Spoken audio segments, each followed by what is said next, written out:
伫台湾真侪所在拢有流浪狗，若这狗仔有当时佫会共虐。来看花莲的做法，花莲县政府即马伫七星潭的风景区有斗超音波来赶狗仔。七星潭是观光客甲在地民众上爱去看海的风景区之一，也毋过遮一直存在流浪狗甲咱人的冲突问题，像狗屎垃圾之外，有的时阵也佫会惹人，互现场的工作人员真头疼。有没有狗狗会追人？有的会追。我们来这边割草，我们也是头痛啊。为什么？他们排的废弃物很臭，穿的围多多啦，面罩都是狗大便。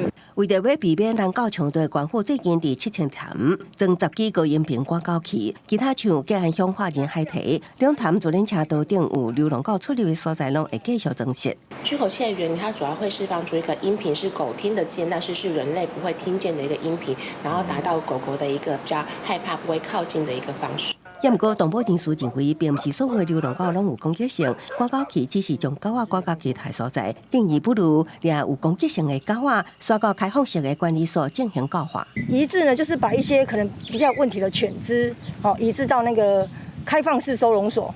那移到那边去呢，就是可以做一些社会化的亲训啊之类的，那以便就是之后可能可以送养。官府强调，在动保法的规定之下，只会当用这种友善动物的方式来监管。那效果爱看中央状况，像通报人狗冲突案件有降低，未来也会扩大办理。记者综合报道。